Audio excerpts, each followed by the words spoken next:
जगात पुन्हा महामारी येणार असून यावर्षी काही ऋतूंमध्ये मोठ्या प्रमाणात पाऊस होऊन ढगफुटी देखील होणार आहे। तसंच अनेक देशांमध्ये महायुद्ध होणार असल्याचं भाकीत भाकणूककार मुक्ताजी महाराज कोकरे यांनी भाकीत केलंय।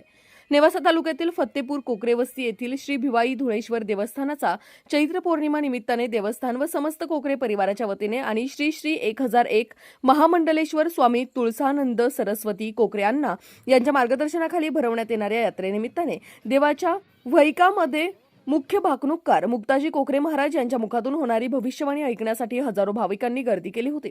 फत्तेपूर येथील धुळेश्वर मंदिरात गेल्या अनेक वर्षांपासून वंश परंपरेनुसार भाकणूककार मुक्ताजी भाऊ कोकरे यांच्या मुखातून भविष्यवाणी सांगितली जाते। ही भविष्यवाणी अनेक वेळा खरी ठरल्याने त्याचबरोबर या ठिकाणी बोललेली मनोकामना पूर्ण होत असल्याची भावना भाविकांमध्ये असल्याने संपूर्ण महाराष्ट्रभरातून चैत्र पौर्णिमेनिमित्ताने होणाऱ्या यात्रेतील भविष्यवाणी भाकणूक ऐकण्यासाठी व धुळेश्वराच्या दर्शनासाठी अनेक भाविक येत असतात। दरवर्षी येणाऱ्या सर्व भाविकांसाठी समस्त कोकरे परिवाराकडून महाप्रसादही देण्यात येतो।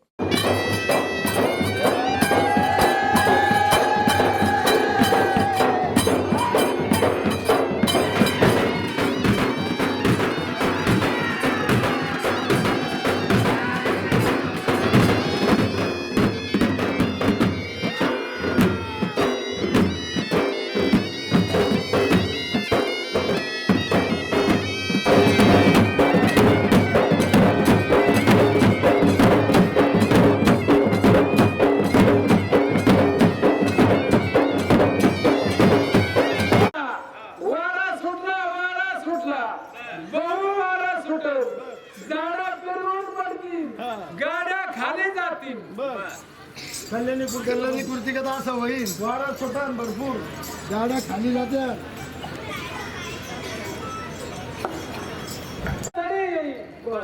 राहिलेले पियर राहिलेला भात त्याच्यामध्ये भरून निघल कवरामधून त्या कवून थोरला कवून तुही काढायच्या मध्ये भरपूर पाऊस होईल, भरपूर होईल। राहिलेले पियर त्याच्यात होईल, राहिलेली पेरून कवरात होईल कुर्ती।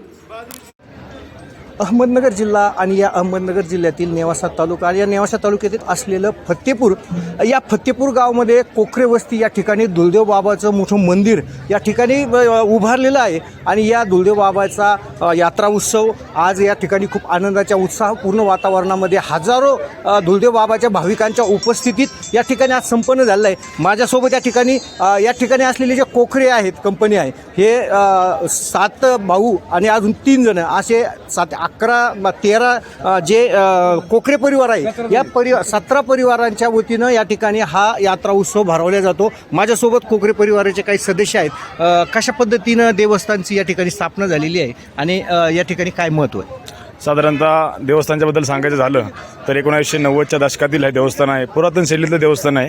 हेमाडपंथी मंदिराचं आतमध्ये काम आहे। त्याचबरोबर जवळपास 2020 साली आम्ही या मंदिराला पूर्ण काच मंदिर तयार केलेलं आहे। आणि ह्या मंदिराचं म्हणजे देवाचं महत्त्व सांगायचं झालं तर महाकाळेश्वर अवतार उज्जैनचा देवाचा अवतार म्हणून ह्या दुलदेव आहे।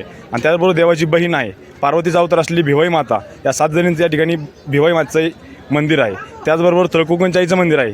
रायगड जिल्ह्यामध्ये असलेलं वाळंकोंडी गाव वरदायिनी माता, तिचंच प्रतिनाव आहे तळकोकणचाई, हिचंही मंदिर असतं। वर्षातून 3 यात्रा उत्सव या ठिकाणी भरतात। प्रामुख्याने दसरा उत्सव असतोय, दसऱ्या दिवशी संध्याकाळी शिलांगण असतं, देवाचा छबिना असतो, आणि दुसऱ्या दिवशी भाकणुका असते आणि महाप्रसाद असतो।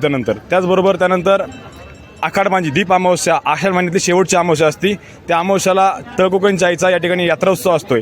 हजारोंच्या संख्येने मराठवाडा असेल, विदर्भ असेल, पश्चिम महाराष्ट्र असेल, मध्य महाराष्ट्र असेल, सर्व हजारो संख्येने भाविक या ठिकाणी नवसाला पावणारा देव म्हणून उपस्थित राहत असतात। त्यानंतर आजचा सर्वात मोठा यात्रा उत्सव, जो महत्त्वाचा चैत्र पौर्णिमेचा यात्रा उत्सव, या ठिकाणी गुढीपाडव्याला देवाची सासनकाठी उभी राहिली जाते, तिला कपडे चढवले जातात आणि 15 दिवस दररोज गजरोल नृत्य, म्हणजे महाराष्ट्राची परंपरा असलेलं एक गजरोल नृत्य आहे। या ठिकाणी पारंपरिक पद्धतीने त्याचा सराव चालू होतो। 15 दिवस देवाची आरती चालते आणि चैत्र पौर्णिमेच्या दिवशी सकाळी गावात रथ मिरवणूक निघून दुपारच्या नंतर सवसणीचं जेवण होतं, संध्याकाळी छबिना निघतो देवाचा। आणि आज म्हणजे चैत्र पौर्णिमेच्या दुसऱ्या दिवशी महत्त्वाचा मुख्य दिवस असतो भाकणुका। या दिवशी देव जगाची भाकणूक सांगतो, महाराष्ट्राची नाही, भारताची नाही, जगाची भाकणूक सांगतो. यानंतर याच्यामध्ये अंदाज सांगितला होता की कोणत्या महिन्यात कोणता कसा पाऊस होईल. नक्षत्र सांगितलं 27 नक्षत्र सांगितलं जातात आणि नक्षत्रामध्ये पावसाची माहिती सांगितली जाते. आणि त्याबरोबर अजून सोनं नाणं असन, महागाई असन, राजकारण असन, सगळ्याच मुद्द्यावर या ठिकाणी देवाची भाकणूक होते. त्यानंतर महाप्रसाद होतो आणि हजारोच्या संख्येने ठिकाणी भाविक उपस्थित राहतात.